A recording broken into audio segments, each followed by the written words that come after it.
"I need the money tomorrow," my daughter ordered, handing me her husband's $500,000 debt. "And don't be late," he added. I just smiled. Okay. 4 hours later, I was at the airport. When they arrived to collect the money, they found the door locked and a box. They opened it and screamed. Betrayal, revenge, justice. It begins. Before we continue, please subscribe to the channel and write in the comments what time it is where you are now. The doorbell rang 3 times in rapid succession, each chime more insistent than the last. I set down my bourbon and quarterly reports, already knowing who stood on my porch. Through the study window, I spotted their white Tesla Model S, gleaming under the security lights. Emily only rang like that when she needed money. I walked through the marble foyer, past family photos that suddenly felt like artifacts from someone else's life. Emily at 5, missing her front teeth. Emily at 18, high school graduation. Emily at 28, her wedding day. Each image now seemed to mock my naivety. She stood there with that forced smile, the one that never quite reached her eyes anymore. Brandon loomed behind her, scrolling through his phone with the intensity of a man checking stocks or scores. Neither looked particularly happy to be here. "Daddy!" Emily threw her arms around me, holding on a beat too long. The embrace felt calculated, like she was depositing emotional currency for later withdrawal. Brandon brushed past without greeting, his designer shoes clicking against marble as he headed straight for my leather chair. My chair. I followed them into the living room, noting how Emily nervously adjusted the straps of her designer bag, the $5,000 one I'd bought her last Christmas. Brandon had already spread documents across my coffee table like he was conducting a board meeting. Emily perched on the couch edge, her fingers finding the pearl necklace I'd given her for her 30th birthday. She always touched it when she was about to ask for something. "Can I get you anything? Water? Wine?" I offered, though hospitality was the last thing I felt. "Let's cut to the chase, Rob." Brandon didn't look up from arranging his papers. "We have a situation." Rob, not Robert, not even the courtesy of Mr. Mitchell anymore. I gripped my bourbon glass tighter and counted backward from 10, an old anger management technique that rarely worked anymore. Emily's voice pitched higher, another tell. "Daddy, you know we wouldn't come to you unless it was absolutely necessary. You've always said family comes first, and we're family." What happened to the investment property in Round Rock? I kept my tone neutral, though my jaw had started its familiar clench. Brandon finally looked up, his expression suggesting I'd asked about ancient history. "Market corrections, temporary setback. But that's not why we're here." Emily's wedding ring spun around her finger, her grandmother's ring, actually. My mother's. The spinning was her tell when lying, had been since she was 12, and denied breaking Margaret's china. "The thing is," Emily started, then stopped, then started again. "Brandon's been working so hard on this new venture. Tech startup, very promising, revolutionary, really." "How much?" I interrupted. The grandfather clock in the corner ticked through 3 long seconds of silence. Brandon's cologne, something expensive and excessive, mixed with the oak and vanilla notes of my bourbon. Emily's heel clicked against the marble floor in a nervous rhythm. "It's really not that much for someone of your assets," Brandon said, leaning back in my chair. The leather creaked under his weight, a sound that had always been mine alone until tonight. 500,000. We need it in our account by noon tomorrow." The room tilted slightly. My migraine, the one that always started behind my left eye during times of stress, began its familiar throb. 500,000. Not 50,000. Not even 100,000. $500,000, delivered as casually as ordering takeout. "That's," I started, then stopped. Memories flooded in, unbidden. Teaching Emily to ride her bike in Zilker Park, her college graduation at UT, walking her down the aisle at the Four Seasons. Had that girl ever existed, or had I imagined her? "Daddy, we wouldn't ask if we had any other option." Emily's fingers moved from her pearls to dab at her eyes, though I noticed no actual tears. "The mortgage, the kids' schools, you know how expensive everything's gotten." I did know. I paid for those schools directly. 15,000 per child per semester at St. Andrews. The mortgage on their Westlake home, which I'd covered the down payment for. 200,000 that had been a one-time help 3 years ago. Brandon stood, walked to my bar without invitation, and poured himself 3 fingers of my 25-year-old Macallan. These aren't bank people we're dealing with, Rob. They're serious individuals. Would hate for this to affect your reputation at the country club or the dealerships. The threat hung in the air like Brandon's cologne, obvious, overwhelming, and nauseating. My blood pressure spiked. The migraine exploded from behind my eye across my skull. The room spun slightly, and I gripped the mantel for support. "Daddy, you look pale," Emily said. Not with concern, but calculation, like she was measuring my weakness for maximum leverage. That's when she said the words that changed everything. "If Mom were still alive, she'd be ashamed of how you're treating us." The words hung between us like a blade. Emily knew exactly what she was doing. Margaret and I had divorced 10 years ago, but Emily still weaponized her memory whenever convenient. Never mind that Margaret lived happily in Houston with her new husband. Never mind that she'd warned me about Emily's manipulation. In Emily's version of history, Margaret was a saint who would have opened her checkbook without question.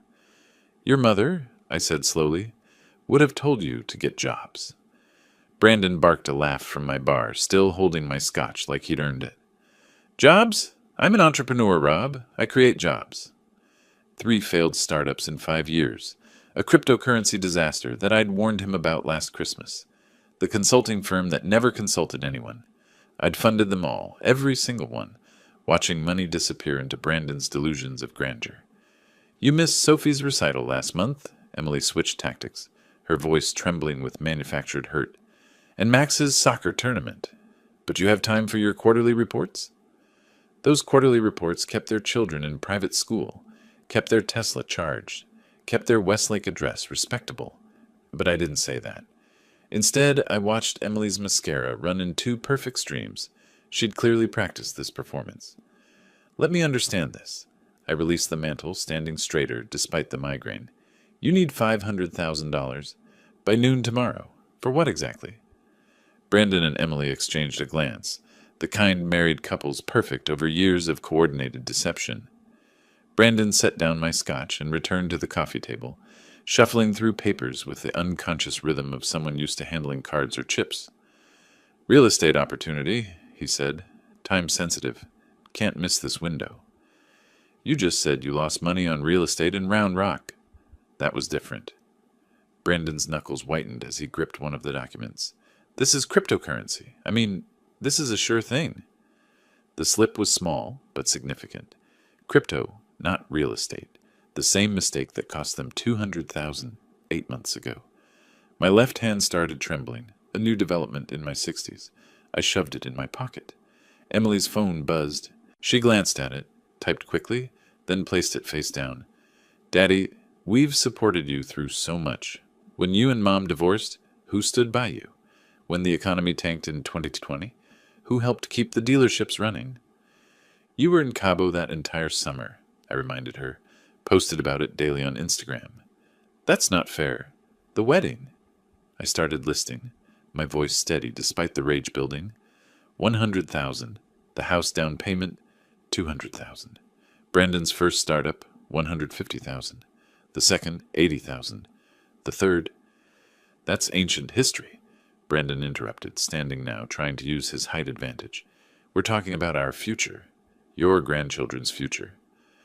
The grandchildren whose tuition I paid directly to St. Andrews." Emily stood too, clutching her phone. The staged photo from her childhood, the one of us at SeaWorld when she was 7, suddenly appeared on the coffee table. She'd brought it as a prop. "These aren't just debts, Rob." Brandon stepped closer, close enough that I could see the small scar above his left eyebrow. "These are obligations. Serious people with serious consequences. By tomorrow noon, or things get complicated for everyone. Your reputation, the dealerships, that nice country club membership. Are you threatening me in my own house?" My voice dropped to barely above a whisper.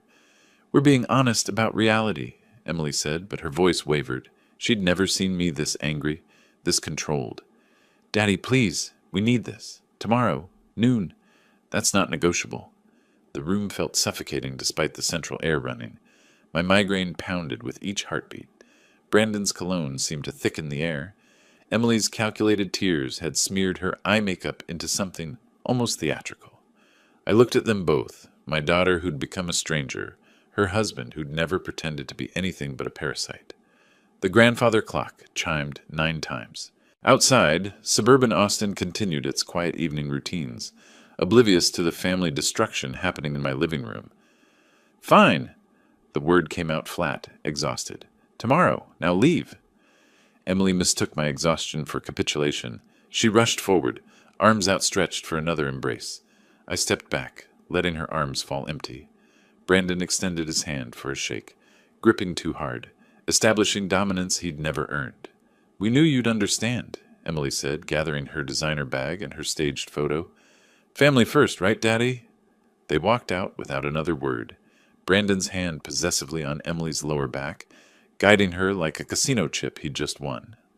I stood in the doorway, watching their Tesla's distinctive whine fade down the street.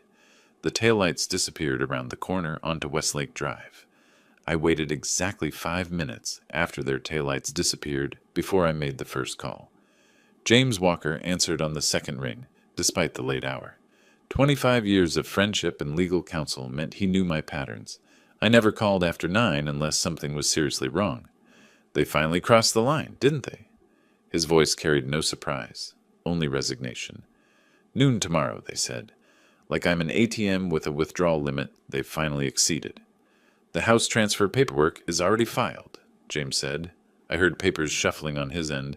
They just don't know it yet. Emily's name was never on that deed, remember? You insisted on keeping it in your name when you paid their down payment. What about Margaret? I asked, walking back through my house, seeing it differently now, not as a home, but as a stage for tonight's final performance. She's expecting your call. Says it's about time you stopped enabling them. I hung up and immediately went to my home office. The migraine had shifted from explosive pain to cold clarity. My laptop opened to an email confirmation from 3 weeks ago. Villa Las Palmas, Costa Rica, March 17th through April 17th. Your reservation is confirmed. The retirement planning trip would now serve a different purpose. I called American Airlines, navigating the automated system with practiced efficiency. The morning flight could be moved to 6:45 a.m. First class still available. 1 passenger. My home safe opened with a combination I'd never shared, not even with Emily. Inside, organized in labeled folders, lay 20 years of financial documentation. Every check, every wire transfer, every loan. Brandon's signed agreement from December 2023, promising this would be the last request. Emily's Instagram posts from the past year, printed and dated, showing their lavish lifestyle while claiming poverty. Shopping sprees at the Domain, dinner at Uchi, weekend trips to Napa. I found an old Amazon box in the garage, ordinary and unremarkable. Inside, I arranged 3 document sets with a lawyer's precision. First, the deed to their house. Second, the complete loan history. $847,000 over 8 years, meticulously documented. Third, the legal notices James had prepared months ago, hoping we'd never need them. At the bottom, I placed a USB drive containing tonight's security footage. The cameras I'd installed after a break-in 2 years ago had captured everything. Emily's rehearsed tears, Brandon's threats, their coordinated manipulation. On top, I placed a single note. You wanted it tomorrow. Here's what you're really getting. The packing took 30 minutes. 2 suitcases efficiently filled with tropical weight clothing, essential documents, medications. My dealership manager, Jake, received a brief email. Family emergency. You're in charge. Details to follow. I stood in the hallway looking at the family portrait we'd taken 5 years ago at Laguna Gloria. Emily's smile looked genuine then, or maybe I just wanted to believe it was. I lifted the heavy frame off the wall, turned it backward, and rehung it. The blank canvas back seemed more honest somehow. In my bedroom, I removed my University of Texas class ring, the one Emily used to play with as a child, pretending she'd wear it someday. It went into the box with everything else. The migraine had completely faded now, replaced by something closer to anticipation. My phone showed 3 text messages from Emily. I deleted them without reading. Brandon had called twice, probably to reinforce tomorrow's deadline. The voicemails could wait forever. I made one more call, this time to Margaret in Houston. She answered immediately, as if she'd been waiting by the phone. Robert? James called me. Are you really doing this? Should have done it years ago. She's our daughter.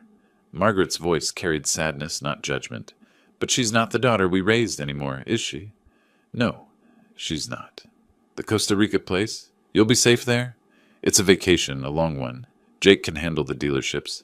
The lawyers can handle everything else. Margaret was quiet for a moment. You know she'll try to find you. Let her try. By the time she figures out what's really in that box, I'll be drinking coffee on the beach, deciding whether to ever come back. We said goodbye without sentimentality. Margaret understood what Emily had become, maybe before I did. Mothers always know. At 11:30 p.m., I stood in my dark kitchen, drinking water and studying the refrigerator covered in my grandchildren's artwork. Stick figures labeled Grandpa and Me Fishing at Lake Travis, a crayon drawing of my dealership with Grandpa's work scrawled beneath. I carefully removed the fishing picture, folded it, and placed it in my wallet. The children weren't responsible for their parents' choices. I set the box on the porch table where they'd be sure to see it. The doorbell camera would capture their reaction when they opened it at noon, expecting a check and finding instead the complete dismantling of their illusions. The alarm was set for 4:30 a.m., 6 hours until my new life began, 6.5 until theirs fell apart. The alarm cut through darkness at exactly 4:30 a.m. No snooze button, no hesitation. I'd trained myself over 32 years of early dealership meetings to wake instantly, and today that discipline served a different purpose. The coffee maker gurgled to life, already programmed the night before. Colombian dark roast, the kind Emily always complained was too strong when she still visited for breakfast. The ceramic mug warmed my hands, an anniversary gift from her 10 years ago when she still remembered such dates. Through the kitchen window, Austin's skyline began its slow awakening, office buildings lighting up floor by floor while most of the city still slept. I moved through my house with deliberate precision, documenting each room like a detective at a crime scene. The master bedroom still held Margaret's mother's portrait. Emily had always wanted it, never asked nicely enough to receive it. Her childhood room, long since converted to an office, still displayed her high school trophies. State debate champion, National Honor Society, the daughter I'd raised versus the stranger who demanded money 12 hours ago. The pool area looked serene in the pre-dawn light. I'd taught Emily to swim there, her fearless splashing at age 4. Last July, Brandon had gotten drunk at our 4th celebration, fell in fully clothed, then blamed me for the pool's placement. Even then, I'd written the check for his ruined designer watch. The Bentley purred to life in the garage. I chose it over the Tesla. Brandon had too many memories in that car, too many assumptions about inheritance. The streets of Westlake Hills lay empty except for garbage trucks beginning their Saturday routes.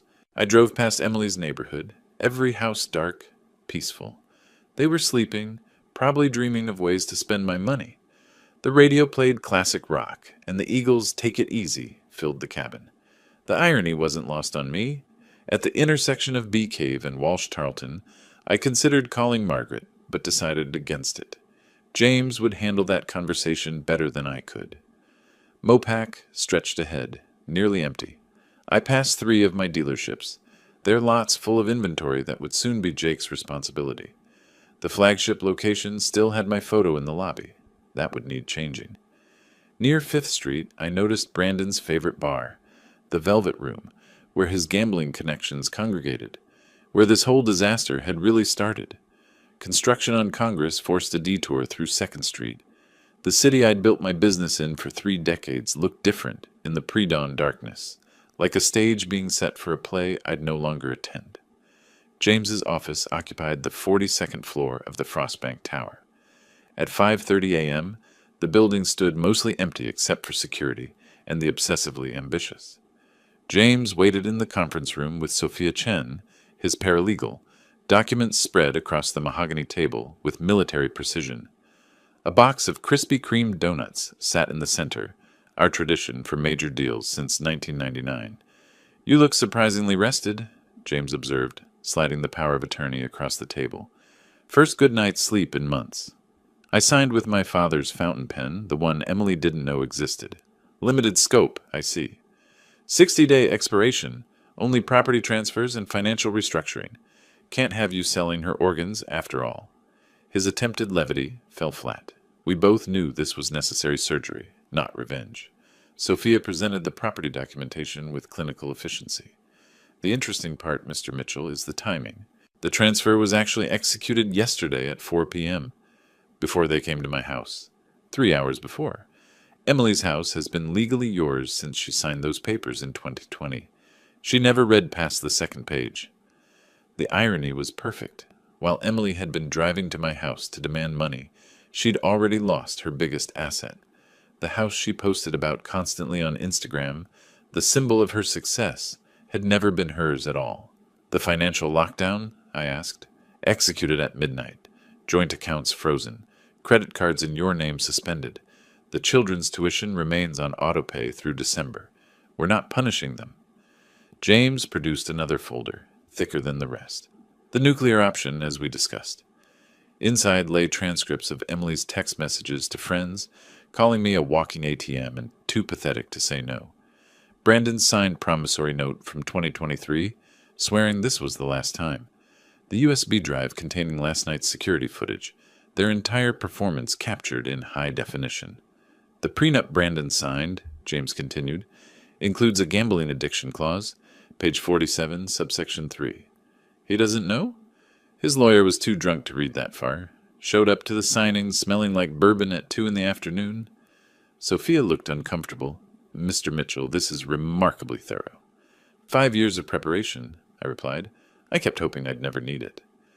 James produced an identical Amazon box to the one on my porch. Insurance?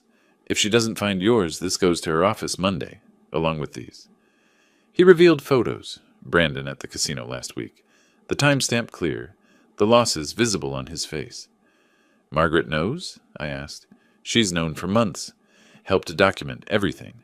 She's as tired of enabling Emily as you are. The Costa Rica property, purchased through the Cayman entity, completely protected. Even if Emily gets ambitious with lawyers, she can't touch it.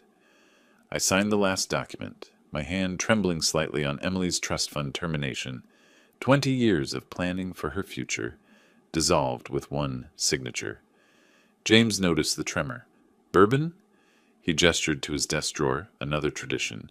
No, need a clear head for the flight. At 6 a.m. sharp, I stood and shook James's hand.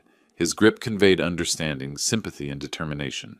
The elevator descended alone, each floor marking distance from my old life. The valet already had my Bentley running. I handed him a $100 bill and an envelope. Jake Martinez will pick this up Monday. The young man nodded, confused but professional. I drove toward the airport as the sun broke the horizon, painting Austin's skyline gold. My phone buzzed, Emily calling earlier than expected. The last time I'd hear that ringtone without choosing to answer. Highway 71 stretched toward Austin Bergstrom International as the sunrise painted the hills copper and gold. The familiar route felt different this morning, each landmark a goodbye. Manuel's taco truck was setting up at the Riverside intersection where I usually stopped for breakfast tacos. Not today. NPR discussed a local businessman's expansion plans, my own dealership group, ironically, though they wouldn't be mine much longer. Emily called 3 times in rapid succession, then Brandon once. Each ringtone felt like a countdown. 10 years ago, that sound would have made me answer immediately, worried something had happened to the grandchildren. Now I recognized it for what it was, the sound of entitlement demanding its due. Mental inventory while merging onto 183. Jake had run the Saturday operations for 5 years. He'd managed fine. The property management company had their instructions and 6 months' payment in advance. The grandchildren's school tuition would continue through December. They shouldn't suffer for their parents' choices. Everything else had ceased to be my responsibility at midnight. The airport's south terminal emerged from morning mist. The valet stand wasn't busy yet, just 2 attendants preparing for the day's rush. Tommy, who'd parked my cars for 3 years, looked surprised. "Early flight, Mr. Mitchell?" "Change of plans." I handed him the keys and an envelope. "Jake Martinez will pick this up Monday. His information's inside." "Everything all right, sir?" "Better than it's been in years." I didn't look back at the Bentley. That car had driven Emily to her wedding, Brandon to countless bars, me to endless ATM withdrawals. Let Jake decide what to do with it. The first-class counter stood empty except for Michelle, who'd checked me in for dozens of business trips. Costa Rica today, Mr. Mitchell? I have you on the 6:45 to San Jose? That's right. Normal conversation masking life-altering change. 2 bags to check? Everything I need. She tagged the suitcases with practiced efficiency. I kept my carry-on close. Documents, medications, laptop, the few photos I couldn't leave behind. As she handed back my passport, I pulled out a sealed envelope. I need a favor, Michelle. Someone will come looking for this later today. Emily Carter, she'll be agitated. Michelle's professionalism never wavered. Any special instructions? Just verify her ID. There's a key inside to a storage unit. She'll understand. Or she wouldn't. Either way, the storage unit held 20 years of her childhood belongings I'd saved. Things she'd never bothered to collect. Let her decide if memories were worth more than money. TSA pre-check moved with Saturday morning efficiency. The regular agents recognized me. Where to today, Mr. Mitchell? Somewhere warmer. Business or pleasure? Neither. Personal matter. Through the scanner, belt off, shoes in the bin. The mundane ritual of modern travel felt surreal against the backdrop of deliberate life demolition. I collected my belongings, each item returning to its designated pocket except my phone, which stayed off. Austin Java appeared at gate 14, and muscle memory guided me to the counter. The barista, Kelly according to her name tag, smiled with morning enthusiasm. The usual? Medium dark roast, no room? Make it a large today. Special occasion? You could say that. I sat at the gate, the coffee warming my hands like my mug at home had 2 hours ago. My phone showed its final statistics before I powered it completely off. 7 missed calls from Emily, 3 from Brandon, 12 text messages, 2 voicemails. Emily's last text caught my eye. Dad, call me back, having weird dreams about money. I typed a response. Dreams and reality are often different. Deleted it. Typed again. Check the porch. Deleted that too. Finally typed, ask James Walker. Then deleted that as well. Instead, I powered the phone off, removed the SIM card, and dropped both in the nearest trash bin. The investment phone could become someone else's problem.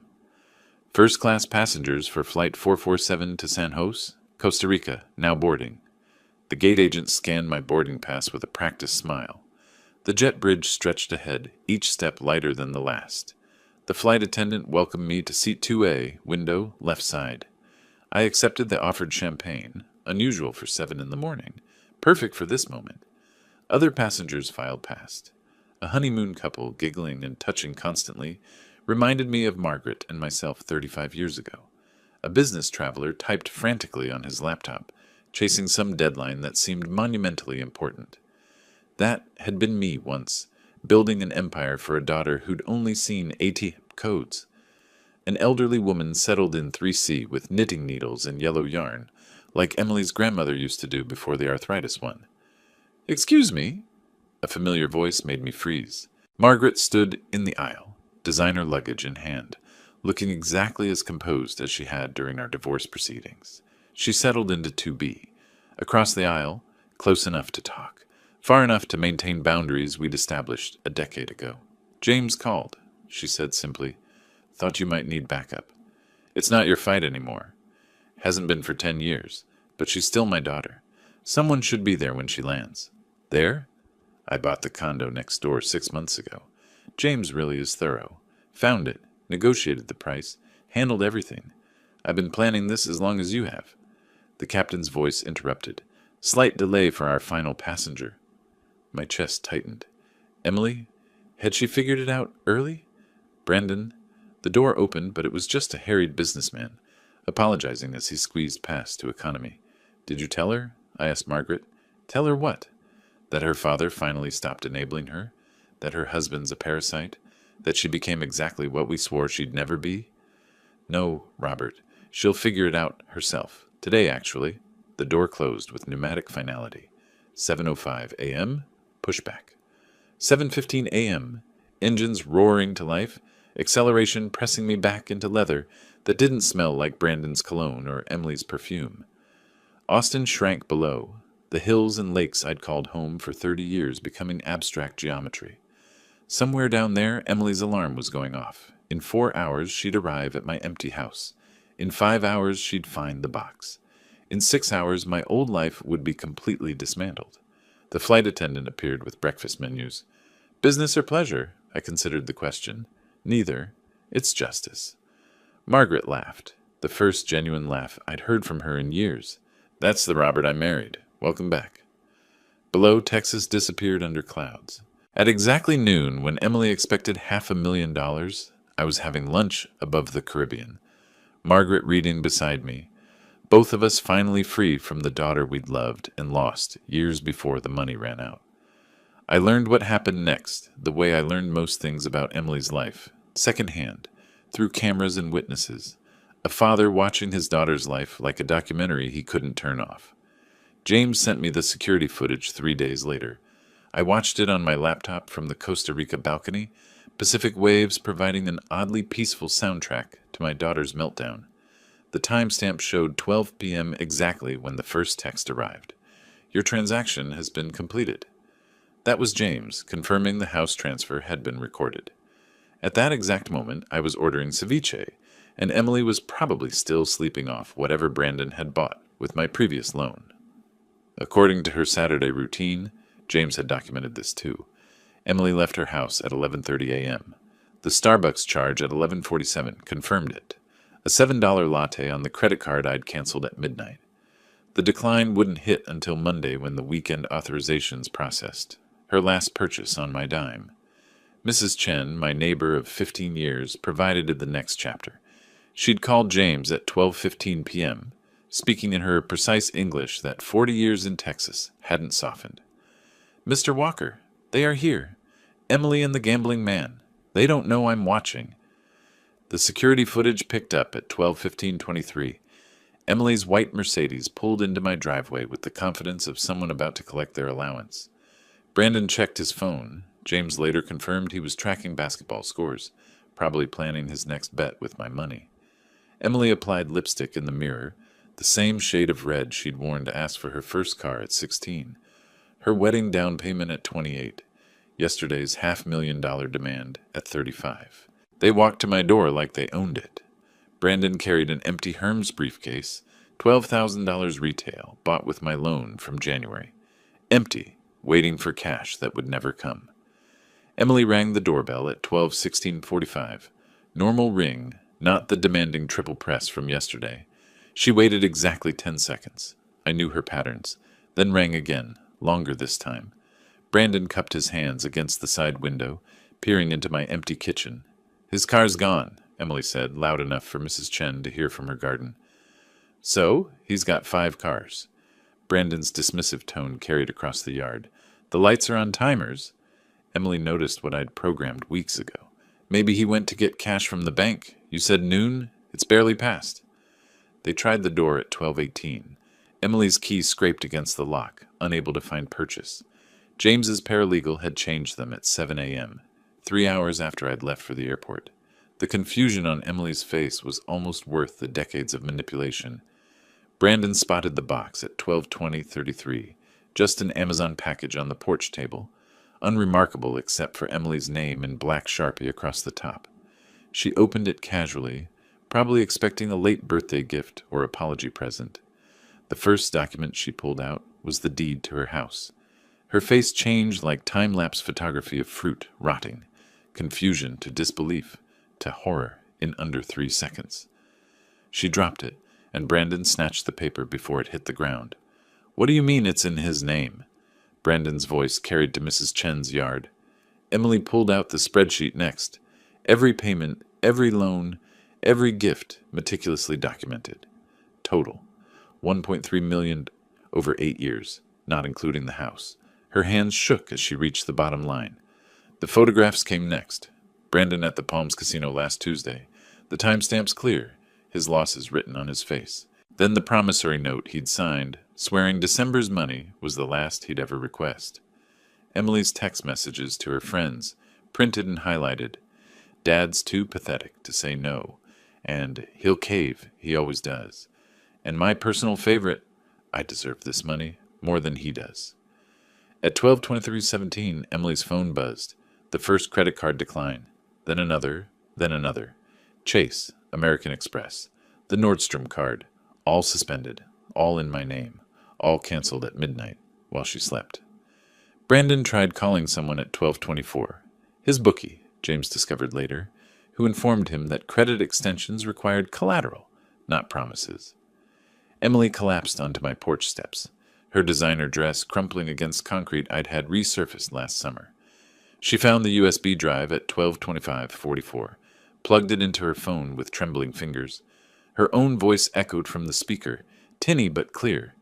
Just take whatever he gives you. He's too pathetic to say no. Then Brandon's voice. These aren't bank people, Rob. They're serious individuals. The prenup appeared last.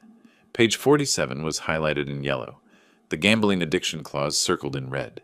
Immediate forfeiture of marital assets if gambling debts exceeded $50,000. Brandon had passed that threshold 3 years ago. Brandon threw his briefcase at my door at 12:27:31. The handle broke off, Herman's leather scattering across my porch. Emily's sobbing became audible on the recording, not the pretty tears from yesterday, but raw, ugly sounds of someone realizing they'd played themselves. Mrs. Chen emerged at 12:28, all 4 feet 11 inches of her, holding her phone like a weapon. I'm calling the police if you don't leave. This is my father's house, Emily screamed, mascara creating abstract art on her cheeks. Not anymore. Mr. Mitchell sent me the property transfer notice this morning. You're trespassing. Brandon stormed to the car at 12:30, leaving Emily to gather scattered papers, her fortune now just litter on my porch. She left some behind. The wind would handle those. Brandon peeled out, leaving tire marks on my driveway that the property manager would bill to their account. At 12:30:45, exactly when Emily discovered her inheritance had evaporated, I was watching the ocean from a beachside restaurant. The waiter had just asked if I was celebrating something. A graduation? I told him. Your child? He'd asked in accented English. No? Mine. James called Monday with the epilogue. Emily returned Sunday morning with a locksmith who refused the job once he verified ownership. She tried climbing the fence until the security company responded. The police gave her a trespass warning. Brandon never came back. James heard he'd moved to his brother's house in Dallas. Divorce papers already filed. 3 days later, sitting on my balcony with Margaret reading beside me, James asked if I wanted to see the complete footage. No, I said, watching pelicans dive for fish. The screaming I'd heard for 5 years was finally, blessedly, silent. James sent me the parking garage footage 3 days later. I watched it from my deck in Costa Rica, pelicans diving for fish in the background, while my daughter's life imploded on my laptop screen. The timestamp showed 7 p.m. March 16th, exactly when I was having my first peaceful dinner in years. Their Mercedes screeched into the underground parking of Emily's condo building. Even without audio, Brandon's body language screamed rage. He slammed the door so hard the car alarm triggered, its lights flashing like a distress signal nobody would answer. Emily chased him to the elevator, clutching those documents like evidence in a murder trial, which in a way they were, evidence of the murder of their delusions. The building's elevator audio, which James's paralegals somehow obtained, captured their conversation in devastating clarity. Emily's voice, shrill with betrayal, "You said it was commercial real estate. It was." Brandon's denial came quick, desperate. The casino was just stress relief. Stress relief? Stress relief? The sound of papers hitting flesh, then the elevator's pleasant ding, doors closing on Emily's raw sobbing. By 7:30, Emily had started an Instagram Live that would become legendary among Austin's social circles. James's paralegal screenshotted everything before Emily deleted it. Minutes later, there she was, mascara creating abstract art on her cheeks, wine glass trembling in her manicured hand. When someone you trust betrays you. She held up the house deed to the camera, Brandon visible in the background, throwing clothes into a suitcase. When your whole life is built on lies. The wine glass flew across the room, shattering against their wedding photo. Stream ended. 47 people watched Emily Carter, social butterfly of Westlake, self-destruct in real time. 3 were employees from my dealerships who immediately forwarded the recording to James. Brandon's mother called my office Monday morning, her voicemail preserved in James's meticulous records. Mr. Mitchell, Brandon's been missing since Saturday night. Emily says you've kidnapped him. A pause, heavy with maternal desperation. I know that's crazy, but do you know where my son is? I didn't, but I knew where he'd been. Brandon had spent those hours calling everyone he'd ever met with money. Country club friends, college roommates, even his ex-girlfriend's father. Each conversation shorter than the last, each rejection adding weight to his desperation. His mother heard him say, voice cracking, "It's not just money anymore. These people don't play." Between 8:30 and 10 p.m., Emily dove deep into Google's legal advice. Her search history, visible because she'd used my Amazon account to access the Wi-Fi, read like a map of denial. Can father take back Gift House, Texas? How to break power of attorney. Statute limitations financial gifts, Texas. Emergency bankruptcy lawyer, Austin. Can casino debts affect spouse, Texas? Cheap divorce attorney, no money down. The last search hurt more than I expected. Not because she wanted to divorce Brandon, that was overdue, but because she immediately went looking for someone else to fund it. Rachel, Emily's best friend since college, called Margaret around 10 p.m. Emily had finally played the entire USB, not just yesterday's pathetic comment. 5 years of family gatherings, birthday parties, and holiday dinners, all secretly recorded. Emily's voice calling me a walking ATM at her 30th birthday. Brandon joking about bleeding the old man dry at Thanksgiving. Emily coaching Brandon on manipulation tactics before our anniversary dinner. The Christmas toast where they'd mockingly thanked good old dad, the family bank. She played it 3 times, Rachel told Margaret, like she couldn't believe it was real. The credit card cascade started at exactly 10:17 p.m., each decline notification pinging to James's monitoring system. Chase Sapphire declined. American Express Platinum suspended. Nordstrom invalid. Even her Starbucks card deactivated. A DoorDash driver filed a complaint the next day. Emily had ordered $200 of sushi, planning to pay cash. No cash in the house. The driver threatened small claims court while Brandon was already at a pawn shop with her jewelry. Emily's Facebook posts between 11 p.m. and midnight became Austin gossip legend. Each deleted within minutes, but screenshots spread like wildfire. Betrayed by blood. When your father chooses money over family. Anyone know employment lawyers? Selling designer bags. Serious inquiries only. The comments she hadn't expected poured in immediately. Her cousin, "Didn't you just post from Cabo last week?" High school friend, "Thought your dad bought you everything." Former coworker, "Aren't you the one who quit working after marriage?" While Emily's world crumbled, Margaret and I sat on the beach deck playing poker. A local guitarist strummed nearby, and I tipped him $100 to play "Take It Easy" by the Eagles. Margaret laughed. First genuine laugh I'd heard from her in years. "You're terrible at poker," she observed, taking my chips. "I'm free," I replied, and meant it. Mrs. Chen called James again at 11:45 p.m. Emily had returned to my house, just sitting in her Mercedes in the driveway. Not trying to enter, not raging, just sitting. Staring at dark windows like they might suddenly illuminate with forgiveness. She sat there for an hour, Mrs. Chen reported. When she finally left at 1 a.m., she looked different, like she aged 10 years in 10 hours.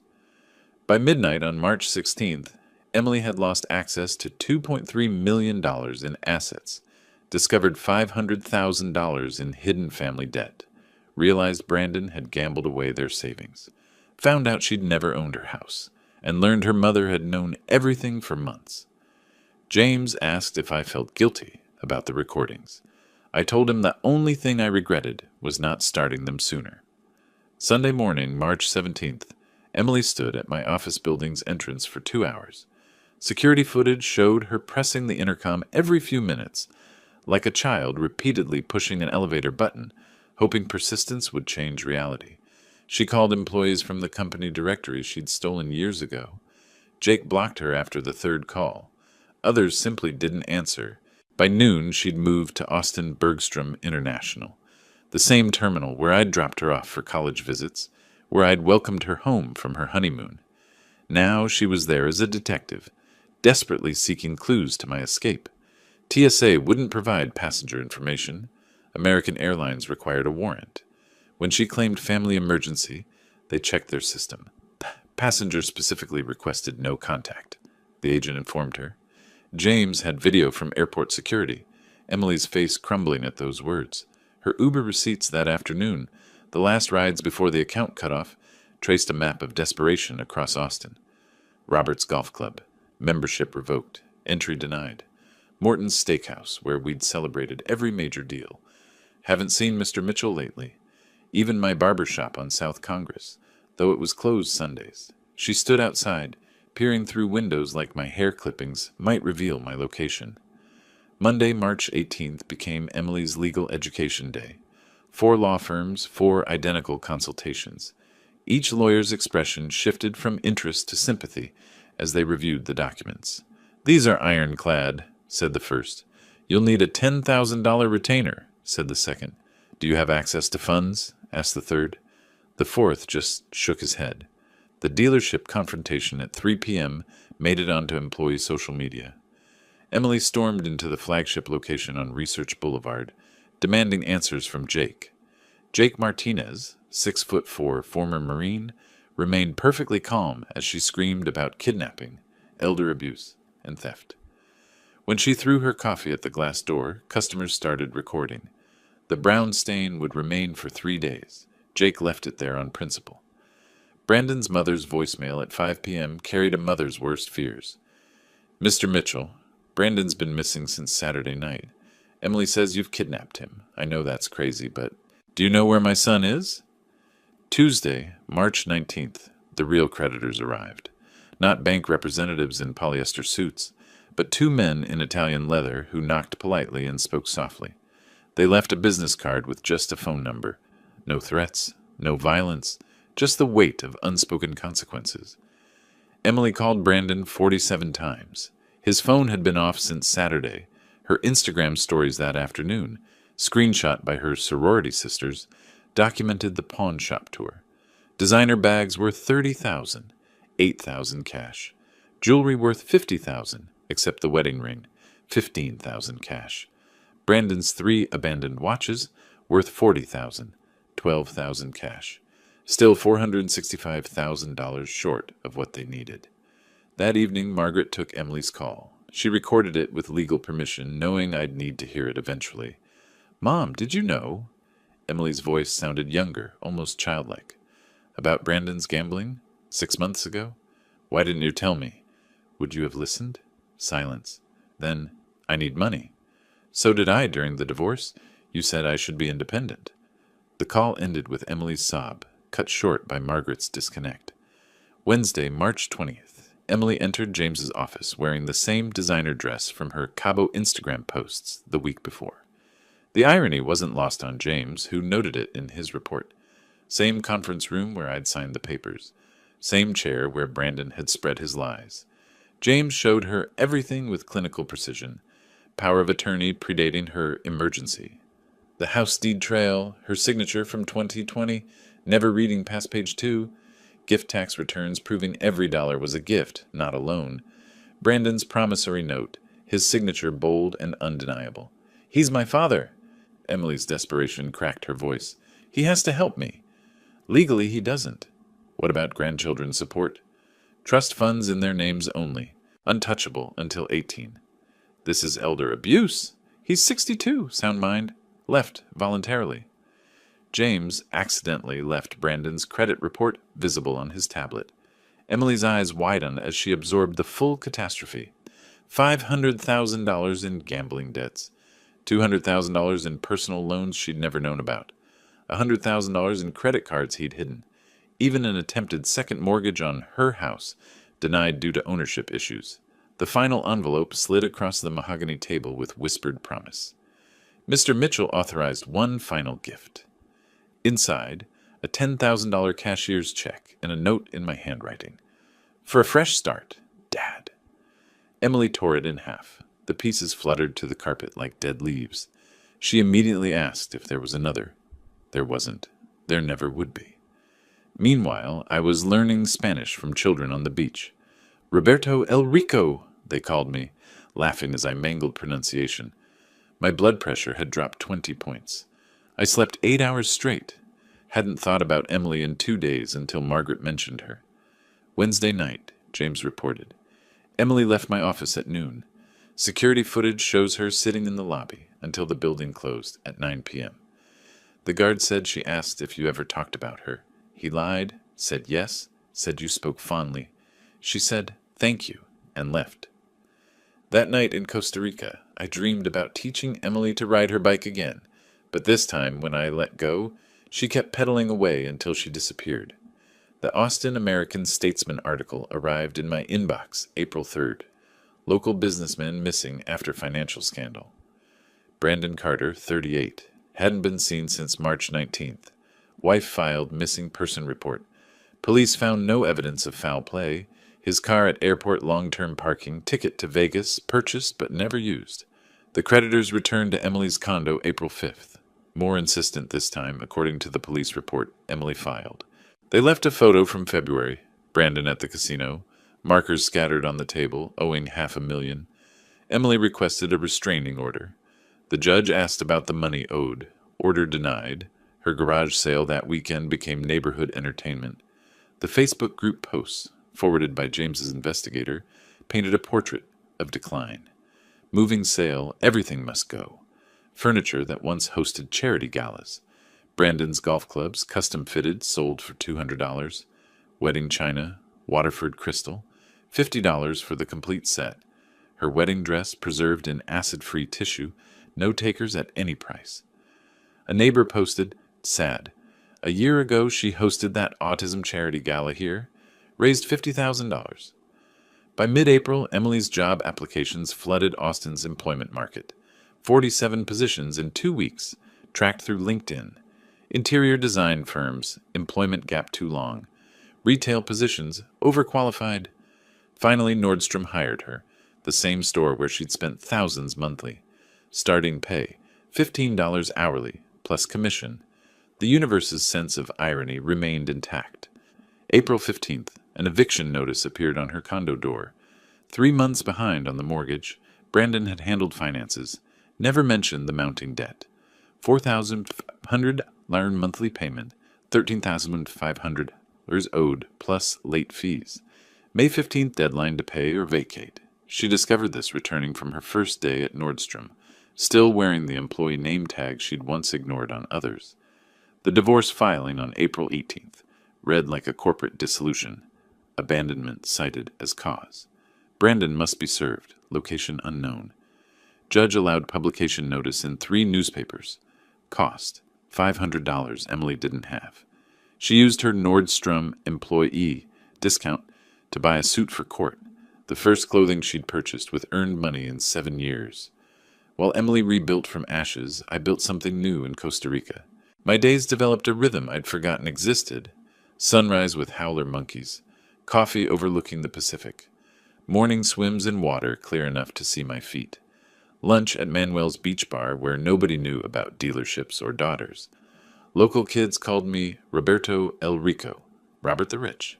I taught them English in exchange for Spanish lessons. Their parents invited me to dinners where nobody mentioned money, investments, or opportunities. Real conversations about football, fishing, and the weather.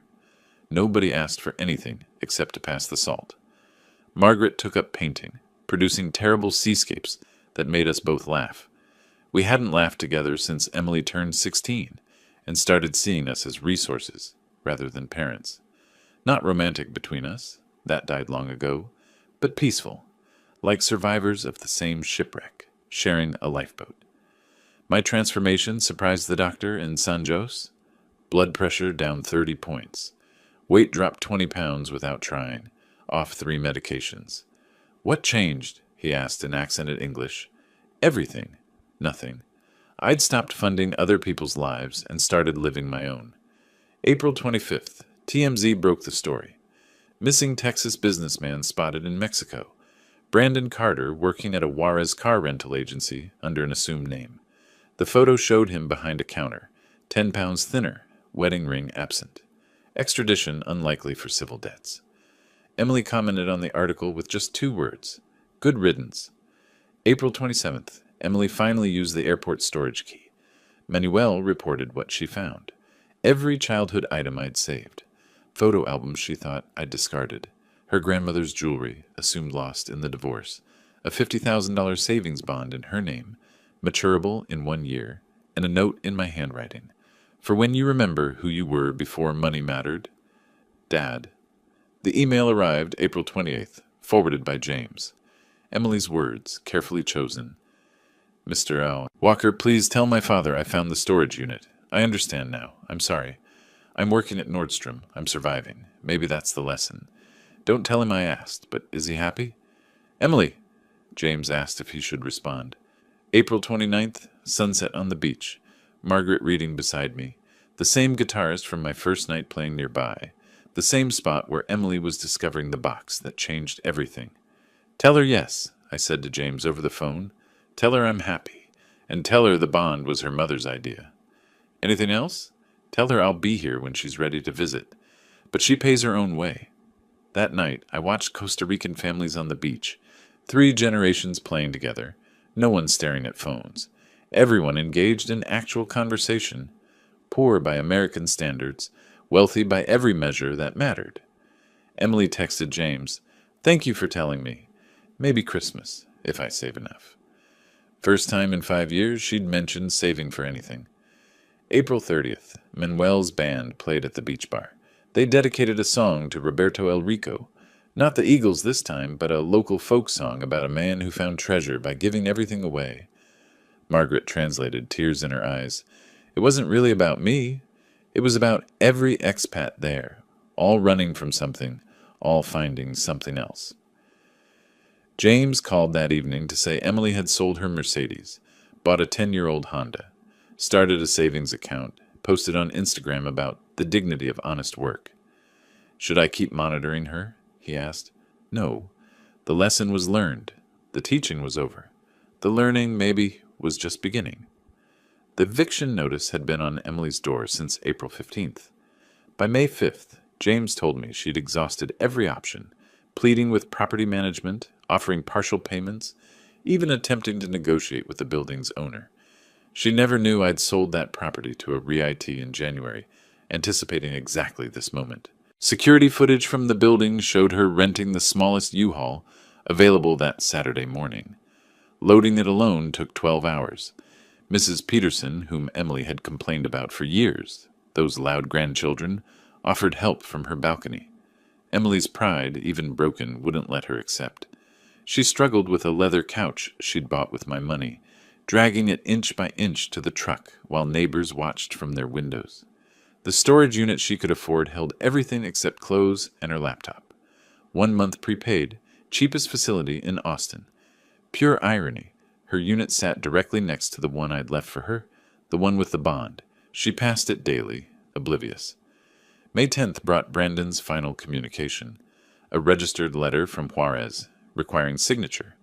The postal worker later provided an affidavit for Emily's divorce proceedings, describing how her hands shook as she signed. Inside, 1 page, Brandon's handwriting. Emily, by the time you read this, I'll have a new name and new life. The men looking for me won't find me. Don't try to either. I'm sorry about your father's money. But you were the one who said he'd never cut you off. We both gambled. We both lost. The prenup your dad made me sign means you get nothing from me anyway. Consider us even. B. Her Nordstrom manager called James out of concern. Emily didn't show for 3 days. When she returned, she'd dropped 10 pounds, her eyes hollow. The manager nearly fired her. For the first time in Emily Carter's life, she begged, actually begged, kept the job by promising perfect attendance going forward. May 15th, eviction day. Emily's new address, a studio apartment above a taco shop on East Riverside. Same neighborhood she'd called sketchy when visiting college friends. 400 square feet. Window AC unit rattling like dice in a cup. Shared laundry in a basement that smelled of mildew. $700 monthly, cash only, no credit check. The second job started May 16th. Denny's night shift, 11 p.m. to 7 a.m. The same Denny's where she'd made a scene 2 years prior, demanding the manager over cold eggs. Now she served drunk college students and exhausted nurses for 213 hourly plus tips. Her new schedule became robotic. Wake at 5 a.m., Nordstrom from 6 a.m. to 2 p.m., sleep from 3 p.m. to 10 p.m., Denny's from 11 p.m. to 7 a.m., repeat. Sundays off spent doing laundry and preparing meals. Rice, beans, the cheapest chicken she could find. Margaret visited May 24th. She called me that evening, her voice careful. Emily had hung one item on the studio's water-stained wall, our photo from her college graduation. The designer clothes were gone, replaced by Walmart basics. 20 pounds lost, cheekbones sharp as accusations. Their conversation, as Margaret recounted, "I helped your father plan this. I know. Are you angry? I was. Now I'm too tired to be angry. The bond was my idea. Insurance for when you hit bottom. This is bottom? No. Bottom is when you stop blaming everyone else." Emily's admission came slowly, like pulling teeth. "I was a terrible daughter." "You were a spoiled daughter. There's a difference. Is there?" "Terrible can't be fixed. Spoiled can be outgrown." Memorial Day weekend arrived with Austin's typical heat. Emily worked a double at Nordstrom, time and a half for holiday pay. Denny's afterward was slammed with drunk partiers. She made $300 in tips in one night, the most money she'd touched since March. The Denny's security camera captured her at 7:15 a.m., May 31st, sitting in her Honda counting tips. Crying. Not the manipulative tears I'd seen so often, but something raw. She later wrote to James that it was the first money she'd truly earned. No manipulation, no family name, no expectations. Just work. Her phone records showed a text, typed but never sent. "Dad, I made $300 tonight. By myself. I know you won't see this. I know you're gone. But I wanted you to know. I'm starting to understand." She deleted it, but the phone company's records remained. Meanwhile, in Costa Rica, the rainy season had started.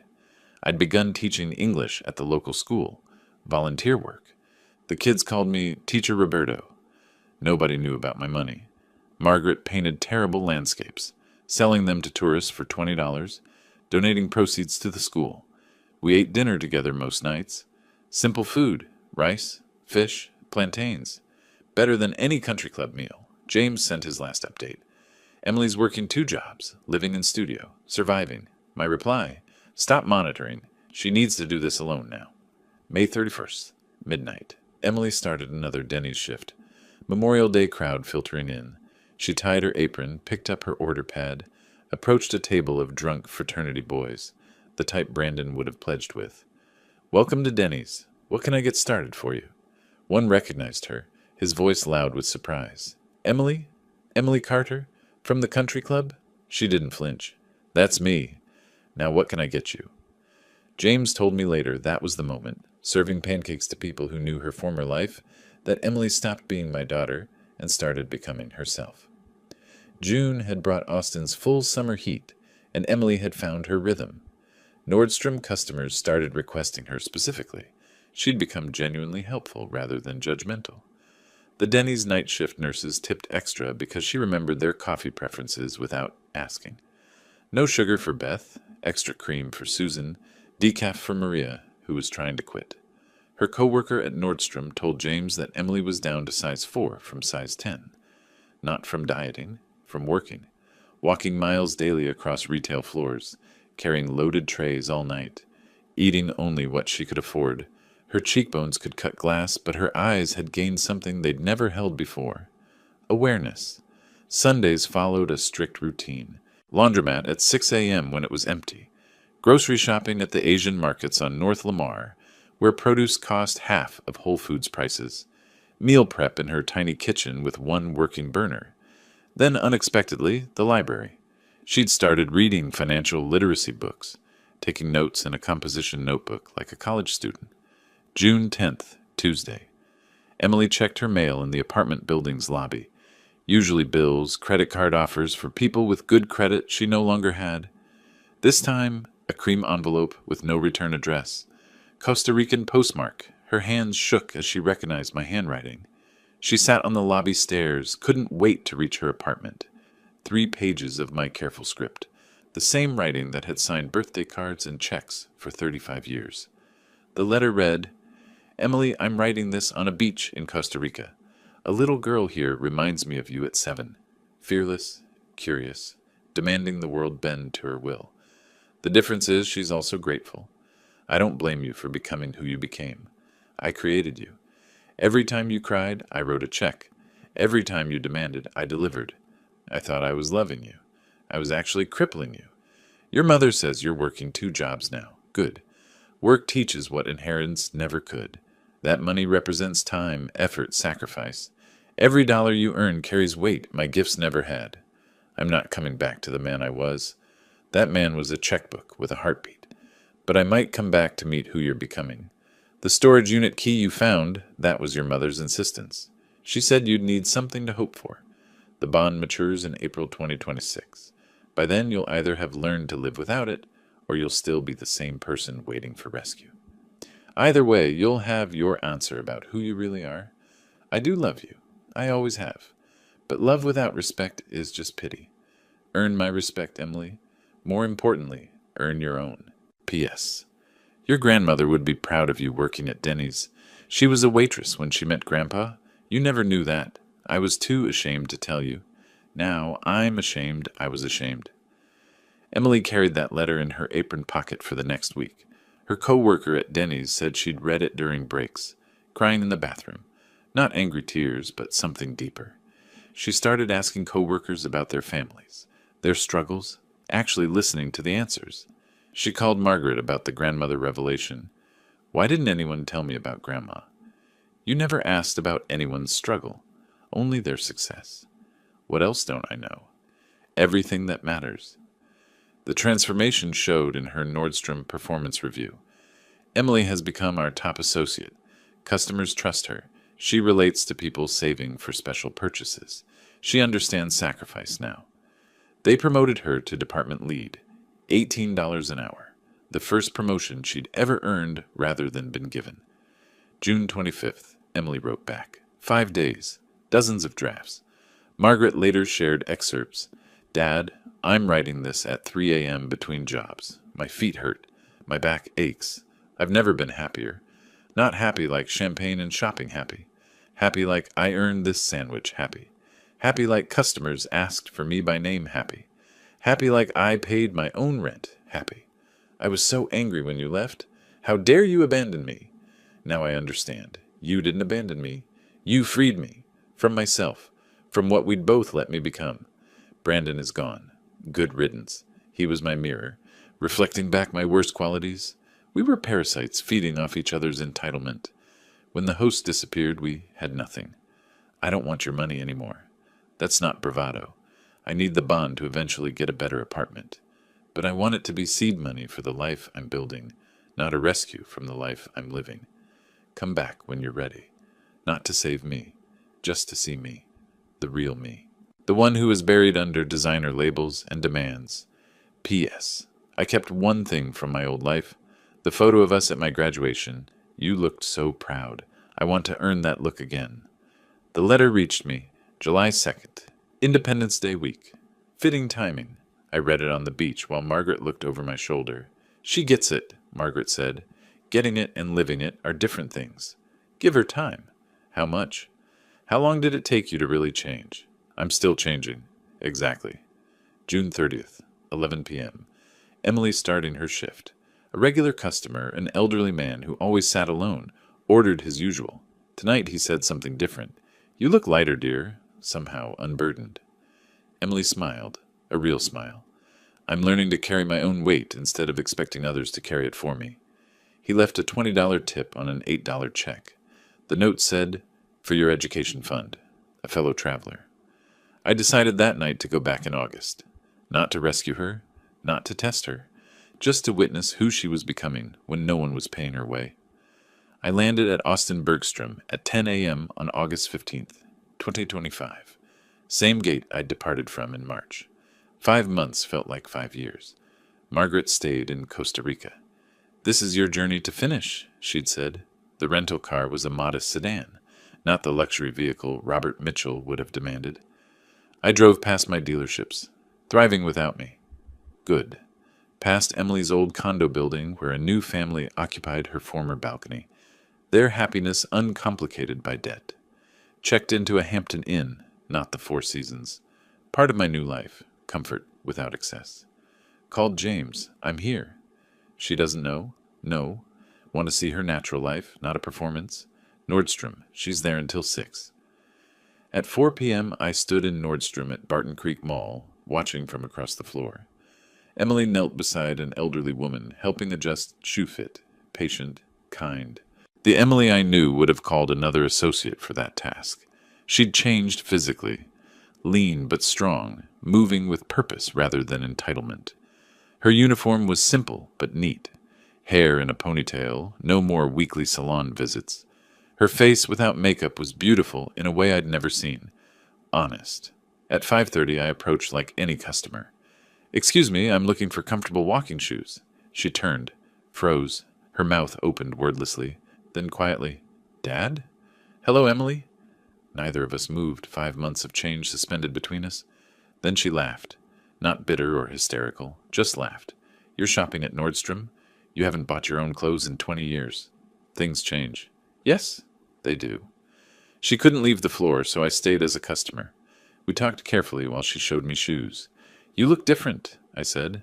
"I am different. Poverty's an effective diet plan." "It's not poverty, it's reality. Same thing when you're used to fantasy." She rang up the shoes, applying her employee discount without asking. Pride in small gestures. "I get off at 6, then Denny's at 11. Can we have dinner between?" "I can't afford dinner out. I'll cook." "Where do you live?" She hesitated, then gave her address. "It's not what you're used to." Neither am I anymore. At 6:30 I climbed the stairs to her studio. She'd changed from her uniform into worn jeans and a t-shirt, both clean but clearly second-hand. The apartment was tiny but immaculate. 1 chair, 1 stool. She gave me the chair. "It's not much," she started. "It's yours." That makes it everything. On the wall, our graduation photo. On the counter, my letter. On a tiny bookshelf, financial planning books from the library. I cooked pasta with the groceries she had, basic but fresh. She watched me cook, something we hadn't done together since she was 10. "Mom says you're teaching in Costa Rica." "Volunteering. English to local kids." "For free?" "Best things I've done lately have been free." We ate at her small table, with plastic plates and mismatched forks. Better than any country club dinner. "I hated you," she said suddenly. "I know. I mean really hated you. Wanted you dead." "I know. How could you leave me with nothing? How could I leave you with everything? It was killing you." "It was killing both of us." "Yes." Silence settled. Not uncomfortable. Necessary. At 9 p.m. she needed to prepare for Denny's. I pulled out an envelope. "This isn't rescue, it's investment." Inside, a $5,000 check and a contract. "What's this?" "Business proposal. You work for me, not at dealerships. New project, teaching financial literacy to young adults. You know the cost of not knowing." "I'm not qualified." "You're uniquely qualified. You've been both sides. Rich without understanding. Poor with awakening." She read the contract carefully. "Fair salary. No special treatment. Performance-based raises." "This isn't charity. This is business. You fail, you're fired. Daughter or not. And if I succeed, then you'll have succeeded." At 10:30 she had to leave for Denny's. She hugged me. First real hug in years. Not manipulation or performance. Connection. "I'll call you tomorrow, after I read the contract again."